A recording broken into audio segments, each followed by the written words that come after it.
gusto estar con todos ustedes, estimados compañeros y compañeras, a los organizadores de este evento. Los felicito, Benjamín Robles, María de los Ángeles Huerta. Espero que sea altamente productivo y podamos aclarar algunas de las cuestiones que más están preocupando en los medios públicos, en los medios de comunicación también, donde se comentan mucho y con mucha frecuencia, y en los medios académicos, donde yo veo que existe también una presión eh, para que el gobierno eh, amplíe el endeudamiento público. Vamos viendo estas cosas. La, la primera cuestión que tenemos que aclarar es que la austeridad republicana no quiere decir que haya que gastar menos, sino quiere decir que hay que gastar más en lo que debe gastarse y dejar de gastar en lo que nunca debió haberse gastado. No solamente porque no son cuestiones básicas, no solamente porque no son cosas urgentes, sino porque muchas de esas cosas forman parte, y eso es lo principal, de un sistema político que se creó alrededor de la utilización del gasto público como una palanca de funcionamiento de ese sistema político. Por eso es que México fue durante muchas décadas un país altamente corrupto, porque el Estado ha sido un Estado corrupto. No se trata del hecho de que existe corrupción como cualquier parte. No. En México el Estado se hizo corrupto, lo hicieron corrupto porque es un mecanismo de gobernanza. Entonces, mucha gente recibía beneficios ilícitos, pero también lícitos del Estado como parte del funcionamiento del sistema político. Entonces, cuando llega el gobierno actual de Andrés Manuel López Obrador, lo primero que tiene que hacer es tratar de tener un gobierno que no sea corrupto. Pero eso es lo más fácil. Lo ha logrado rápidamente, ¿no? Ahí donde encontremos nosotros algún hecho ilícito, hay que denunciarlo inmediatamente y proceder en contra de los autores. En eso estamos, en eso debemos trabajar. Pero la parte fácil, pues se hizo fácilmente, ¿no? Y ahora estamos entrando, pues a la parte más difícil. Ya estamos en la parte más difícil en la cual se tiene que operar hasta el fondo para eliminar esa forma en la que funcionó el sistema político mexicano, que es fuente de una estructura económica muy injusta. Es el tema al que queremos llegar, que operó así como fábrica de pobres, porque los neoliberales mexicanos, pues para empeorarlo todo, eran corruptos y campeones de la corrupción. Entonces, unir estos dos elementos, una política en donde la razón de mercado siempre estará por encima de cualquier otra. Vamos a simplificar así una definición de neoliberalismo. Llevó también a una facilidad ampliada y a un uso de recursos públicos para propósitos que no eran necesarios. Al mismo tiempo, no se hizo la reforma fiscal que teníamos que hacer durante todos esos años, porque en este momento el más rico de este país tiene una tasa a la renta efectiva incluso menor que aquellos que no son tan ricos o aquellos ingresos medios.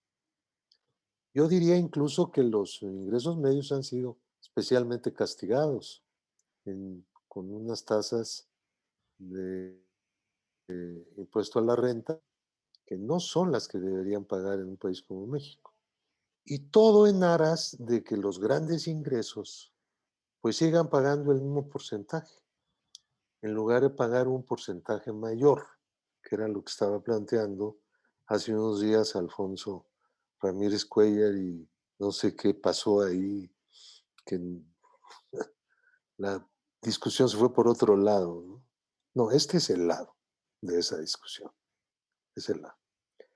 Esta situación hace que se siga acumulando riqueza en un polo, insultantemente, ¿no? Pero lo peor de todo es que eso impide el desarrollo del país.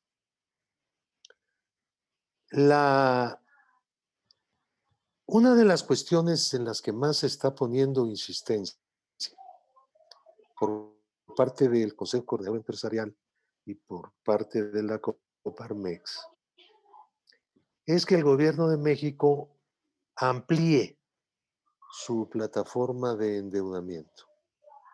No es una cuestión de que no haya deuda, ¿eh? Eso nadie lo está planteando. Vamos haciendo las aclaraciones pertinentes porque luego se hacen una serie de enredos y ya no se sabe qué es lo que se está discutiendo. Nosotros en la Cámara de Diputados, y después el Senado lo aprobó, determinamos un tope de endeudamiento. Y dentro de esa política de deuda, también aprobamos un mecanismo para que en términos reales la deuda no siga creciendo tanto. Y se destinó un 0.75% del Producto Interno Bruto en términos presupuestales para contener ese crecimiento de la deuda. La deuda crece, vamos a decirlo, de un lado sola, ¿no? Cuando no estás cubriendo el 100% de los intereses, estás haciendo coberturas. La deuda crece. Los intereses que paga México son bastante altos porque México tiene una prima de riesgo que pagar, como España, como Italia, como Brasil, como países de tamaño semejante. Y hay países pobres que tienen incluso unas primas de riesgo mucho mayores. Nuestra prima de riesgo siempre ha sido mayor. Es la desconfianza de los dueños del dinero en el mundo para invertir en instrumentos eh, eh, eh, gubernamentales, bonos, etcétera, en determinado país. Entonces, nosotros tenemos que cuidar mucho esto. Tenemos que cuidar al máximo posible un equilibrio en la deuda, porque México ha sufrido mucho en el pasado de grandes sobreendeudamientos que trajeron como consecuencia unas fugas de capital brutales y que el Banco de México se quedara sin reserva. Ahora andan diciendo que la reserva debe ser usada para tales o cuales cosas. No, no. La reserva es la reserva. Se hace para algo. En Estados Unidos no tienen problema. En México es el problema. ¿No? Aquí sí tenemos un problema. Bueno, pues porque nuestra moneda no es tan moneda universal como es el dólar, ¿no? Hay otras también. Y nosotros necesitamos tener la capacidad de pago de las obligaciones que tiene el país. El momento en que no la tienes, pues se cae el peso, se viene la revolución de las tasas de interés, una inflación galopante y se desajusta toda la economía. Y en esas coyunturas, los ricos se hacen más ricos y los se empobrecen, como ya lo hemos visto. Nosotros defendemos los intereses económicos y sociales de la mayoría, pero no estamos tratando de perjudicar a nadie que no esté dentro de esa mayoría. Simplemente establecer políticas que protejan la economía nacional y que protejan, por lo tanto, la mayoría nacional. Entonces, ¿cuál es una de las cuestiones que más debemos subrayar? En este momento, ¿para qué podríamos tomar, digamos, 100,000 millones de dólares de préstamos o más? ¿Para qué? ¿Qué haríamos con ese dinero? Algunos también se enredan, por ejemplo. El Fondo Monetario Internacional no es un banco. El Fondo Monetario Internacional presta para que los países paguen. Esa es su función. Te pone las condiciones también, ¿verdad? Llega a los convenios con los países. Su función ha sido brindar medios de pago cuando los países no pueden pagar. O para aligerar este problema de pagar deudas muy altas y servicios de la deuda. Ustedes saben que la deuda histórica de los países tiende a no pagar nunca, no pagarse nunca. Lo que se paga son los intereses todos los días. Y eso es lo problemático, ¿no? ¿Cuánto vas a pagar? Dicen algunos, no, pues las tasas están en cero. No, están en cero en las tasas de referencia en Alemania y los bonos del gobierno alemán. Y en punto 25 los bonos del Tesoro norteamericano. Pero nuestros bonos no están en cero ni en punto 25. Nuestros bonos están a 7%, 6.8%. Entonces hay unas diferencias gigantescas. Por eso, cualquiera que quiera o que pretenda dirigir la economía de un país tiene que hablar con la verdad, ¿no? No andarse inventando cosas. ¿Para qué quieren esos decenas y decenas de miles de dólares que en este momento contrataríamos para qué cosa? Bueno, hay varias ideas. Una de ellas es cubrir el presupuesto dejando de cobrar impuestos sobre la renta, pues, a las grandes empresas y las medianas también, dándoles un plazo sin recargos, sin intereses, pues, para que paguen después.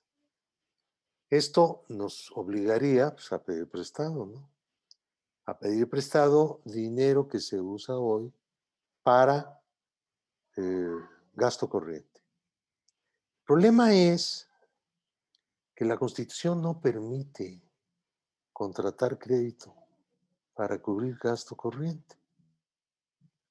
¿Qué han hecho siempre en México? Los gobiernos anteriores, no quiere decir que nosotros, pues, vayamos a eso, a menos de que tengamos una emergencia gigante, no tengamos para pagar los sueldos de los trabajadores del Estado, una cosa así, ¿no? Tendríamos que hacer algún movimiento, alguna cosa que nos sacara de un agujero gigantesco, ¿no? Ahora, pero no estamos en esa situación. La tesorería tiene dinero para cubrir los sueldos de los trabajadores del Estado en este momento. Y no solamente eso, sino también otros gastos. ¿Qué queremos?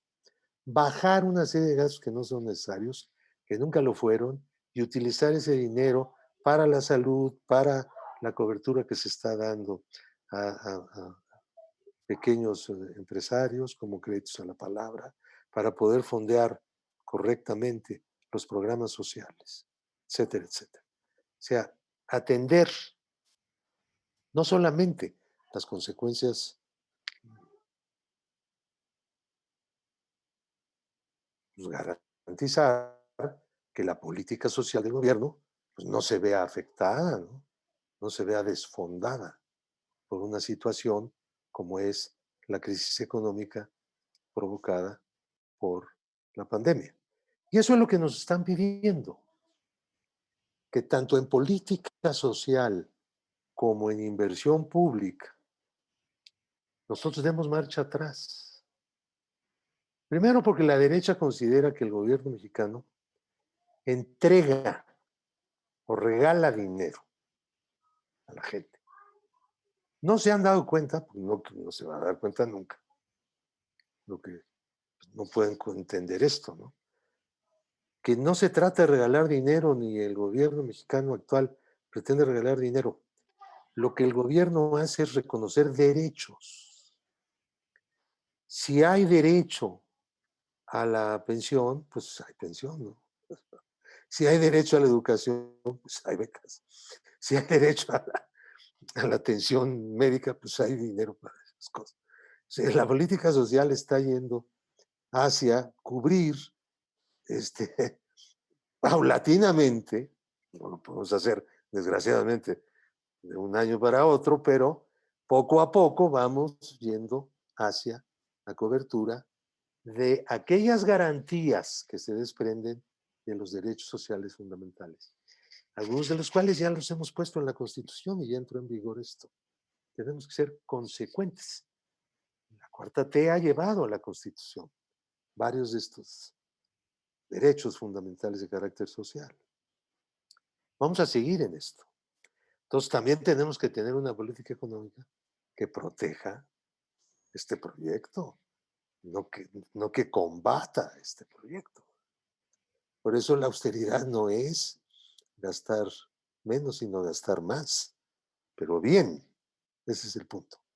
Dejar de gastar mal y dejar de robar, naturalmente. Entonces, en este momento, una modificación del techo de endeudamiento más de lo que ya se ha hecho nos llevaría a una situación muy complicada, porque se usaría ese dinero para demorar ingresos públicos corrientes. No debemos demorar ingreso público corriente en este momento, es el planteamiento. No es que nunca haya que hacerlo, sino que en este momento no convendría. Sería contraproducente por razones que ya he expuesto. Pero hay otras razones, que son las que tienen que ver con la carga, pago de intereses de unas nuevas deudas cuyo diferencial, es decir, la tasa de interés, no la va a cubrir nunca nadie, más que el Estado mexicano, ¿no? Vamos a tener que hacernos cargo de eso para poder beneficiar a algunas gentes que en este momento han tenido moratorias de pago de sus créditos bancarios, que en este momento tienen coberturas de crédito por inyecciones de liquidez que ha hecho el Banco de México en un programa muy amplio, hasta por 750,000 millones de pesos, que puede ser más si fuera necesario. Pero tampoco en este momento hay una demanda de créditos así gigantesca. Esto quizá ocurra para el mes de septiembre, en el momento que inicie la recuperación de la actividad productiva del país, ¿no? Entonces, nosotros nos estamos negando, pues, en pocas palabras, a utilizar, a contratar créditos y utilizarlos para dar garantías sobre créditos privados. ¿Qué significa dar garantías? El gobierno da garantías, la banca acomoda los créditos, el que no paga lo cubre el gobierno.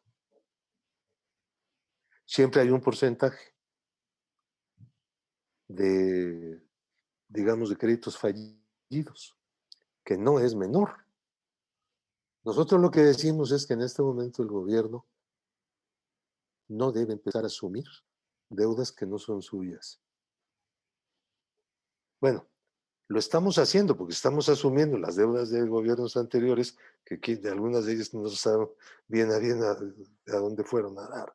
Pero eso no tiene remedio, ¿no? Tenemos que atender los requerimientos, digamos, de la deuda pública mexicana, pero, pero no nuevos, no cosas hechas por nosotros como ellos lo hacían antes. Y cuando digo ellos, no estoy hablando de los priistas y los panistas nada más. Tenemos que entender que quienes gobernaban México no solo eran los gobernantes formales, sino principalmente los informales. La mafia del poder, la oligarquía. Andrés Manuel ya no habla de la mafia del poder, porque ya sería una contradicción, pues les estamos quitando poder, ¿no? Y hace bien en no hablar de eso. Pero históricamente tenemos que hablar. Si hablamos del pasado, tenemos que hablar de esto, porque su impronta, su huella, está presente entre nosotros. Dicen los del PRI, nuestros colegas diputados. Por favor, ya no estén criticando el pasado. Nos hacen sentir muy mal. Las discusiones se echan a perder porque todo el tiempo nos están lanzando una serie de acusaciones de cosas hechas por el gobierno anterior. Digo, bueno, ¿qué hacemos? ¿Borramos de la historia al gobierno de Peña Nieto? Pues no vamos a poder. Ni borrar ese, ni borrar el de Calderón, ni borrar el de Fox, ni borrar el de Salinas, o todos los demás, Cedillo, o sea, todos los gobiernos que llevaron a la peor situación posible a este país. Miren ustedes, esto del sistema de salud mexicano es muy interesante porque se ha visto que la política de salud de los gobiernos anteriores y el proyecto del Seguro Popular no eran más que fórmulas neoliberales que no resuelven jamás los verdaderos problemas sociales. Un seguro para cobrarle, aunque sea poco, a la gente por la atención médica, pero no de todas las enfermedades, sino de una parte, no con todas las medicinas, sino una parte, es exactamente lo contrario en términos de la realidad, no de lo ideal, sino de la realidad, a nuestro planteamiento de un sistema universal médico, de atención médica, ¿no? Es decir, nosotros pensamos que la gente ya debe cada día pagar menos por la medicina. Miren, México es uno de los países en América Latina, creo que es el número uno, lo ha sido en los últimos años, en donde hay más gasto de bolsillo. ¿Ustedes saben lo que es el gasto médico de bolsillo? Aquella parte de la atención médica que paga de su bolsillo las personas, asegurados y no asegurados.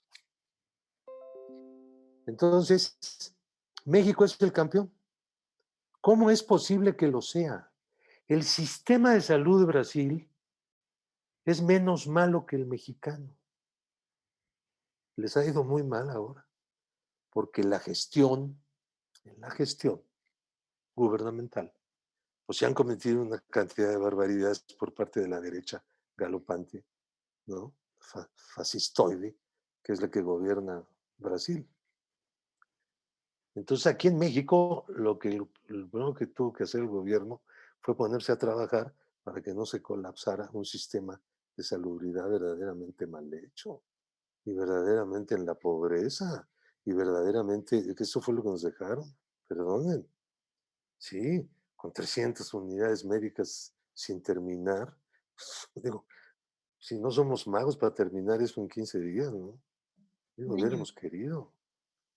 Entonces se tuvieron que improvisar como un gobierno improvisa. Yo he visto que hay incluso compañeros, colegas, que han criticado al gobierno por improvisar hospitales para la atención de la enfermedad de la COVID-19.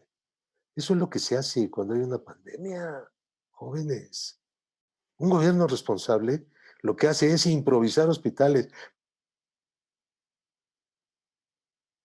de todo y todos como deben ser, ¿verdad? Los permanentes, pues se va a tardar 2 años, pero ya para entonces la mortalidad va a ser gigantesca a causa de la COVID-19, ¿no? A ver, hay que hacer las cosas como es, dependiendo de la situación, pero no se ha criticado en absoluto que por el hecho de que sean unidades médicas improvisadas, no estén dando el mismo servicio que se da en aquellas unidades donde no hubo improvisación, que eran ya los hospitales que estaban anteriormente funcionando.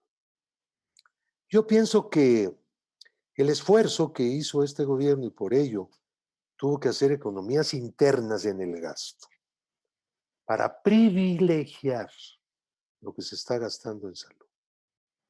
Ya luego vendrán las cuentas y vamos a hacer las comparaciones.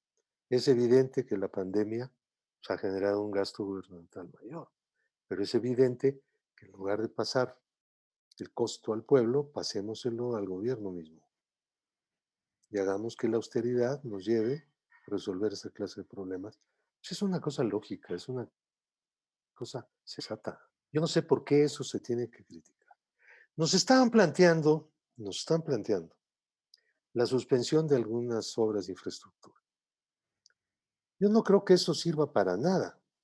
Si el problema que tenemos no solamente es un problema de salud grande, muy grande, también tenemos un problema económico porque gran parte de la industria está detenida, ¿no? Y una parte de ella, la industria de la construcción, que en México es un elemento muy importante en términos de su aporte al Producto Interno Bruto. Pues no es cualquier cosa. En efecto, la inversión privada en muchos años no ha superado el 20%. La inversión, perdón, pública no ha superado el 20% de la inversión total. No estoy hablando de que ahora inmediatamente va a ser así, pero no hagamos que esa inversión pública disminuya, digamos, a la mitad, porque entonces vamos a generar un problema mayor. ¿Qué sentido tendría en este momento, cuando la inversión privada está caída por la decisión que habían tomado el año pasado los inversionistas de postergar inversiones nuevas, y ahora este año por motivo de la pandemia, y el gobierno va a hacer lo mismo? Bueno, ¿en qué situación vamos a estar? Ah, pidan prestado. A ver, a ver, bueno, y alguien va a pagar después, ¿no? Ese es el problema, si no es pedir prestado por pedir prestado. Por no saber resolver algunos problemas concretos. A nosotros no nos parece que eso sea algo verdaderamente lógico. Yo pienso que el, eh, el gobierno puede incluso, voy a hacer un planteamiento concreto, el gobierno puede incluso averiguar qué tanto del medio millón de trabajadores afiliados al Seguro Social que que fueron despedidos, qué porcentaje de ellos lograron cobrar la indemnización de ley, que en muchos casos pueden ser 3 meses más 10 días por año, creo que son, no me acuerdo cuánto. Entonces, esto necesitamos saberlo. No sé si el Seguro Social lo pueda saber. Es difícil porque son tratos directos, ¿no? Entre el patrón y el trabajador despedido. De todas maneras, o hacer algún cálculo, para tratar de aislar cuál es aquella parte o que no tenía derecho todavía, porque acaba de entrar a trabajar a los 3 meses, ¿no? De indemnización o cualquier otra circunstancia. Porque esa masa de los despedidos podría recibir una subvención directa de parte del gobierno. Nada más que eso llevado a la economía informal, donde también hay que hacerlo, tendría que hacerse en la parte de la economía informal por los gobiernos de los estados, porque eso sería prácticamente imposible que el gobierno federal lo hiciera porque no tiene esa aproximación al terreno económico de esas unidades comerciales o de servicios muy pequeñas de la economía informal.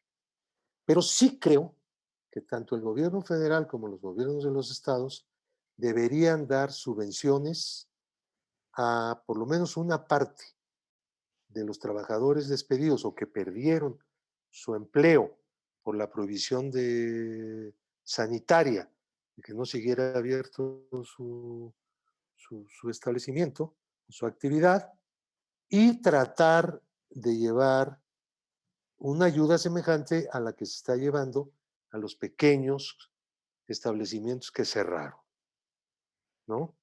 Que ha sido muy importante y que ha sido bien recibida y que creo que va a tener muy buenas consecuencias. En fin, yo no creo que no se puedan hacer más cosas. Estoy en la idea de que además de lo que ha hecho el gobierno de Andrés Manuel, todavía puede hacer más cosas ese gobierno, el federal, y también los gobiernos locales. No hay que olvidar que en México no solamente hay gobierno federal y papá gobierno, también hay gobiernos locales. Y ellos también tienen responsabilidades en materia, desde luego, sanitaria, de eso ya ni hablar, pero también en materia económica. Muchas gracias, Pablo, Pablo. Mi querida Ángeles. pues